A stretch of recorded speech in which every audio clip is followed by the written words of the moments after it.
আসসালামু আলাইকুম। আজকে আপনাদের সামনে একটি রেসিপি নিয়ে আসলাম। রেসিপিটা আমি সবসময় ইউটিউবে দেখছি, বাট আমি এখনও খেয়ে ট্রাই করিনি। তো দেখা যাক কীরকম হয়। তো ফার্স্ট টাইমে আমি 2টা ধুন্দুল গাছের পাতা নিলাম, তারপরে পেঁয়াজ কুচি করলাম, রসুন কুচি করলাম। তো মরিচগুলো আমি একসাথে ভেজে নিলাম লাল লাল করে। ভেজে নেওয়ার পর মরিচগুলোকে আলাদা করে, রসুন আর পেঁয়াজটা আলাদা করে বেটে নিলাম, রসুনটাও আলাদা করে বেটে নিলাম, তারপরে মরিচটা আলাদা করে বেটে নিলাম। বেটে নেওয়ার পর দুটোকে মিক্স করলাম। যেহেতু আমার ক্যামেরা ধরার মতো কেউ নেই, তো আমি এক হাত দিয়ে ক্যামেরা ধরতেছি, আরেক হাত দিয়ে আমি এটা ভিডিও করতেছি। তো তারপর লবণ দিলাম ওইটার ভিতরে।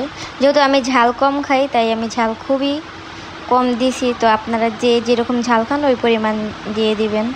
তো তারপর এটার ভিতরে সরিষার তেল মাখিয়ে নিলাম। তো দেখলাম মাখানোর পর পাতার উপরে আমি পুরটা দিয়ে দিব। তো পুরটা দেওয়ার পর তার উপরে আমি চেপা শুটকি দিয়ে দিব।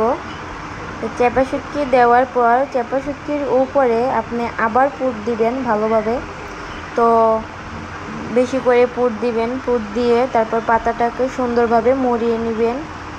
তো মুড়িয়ে নিলাম পাতাটাকে। তো আমি যেহেতু এক হাত দিয়ে ভিডিও করছিলাম, তার জন্য আর কি আমি সুতাটা যে পেঁচেছি ওইটা আমি দেখাই নেই, কারণ এক হাত দিয়ে তো আর সুতো পেঁচানো যাবে না।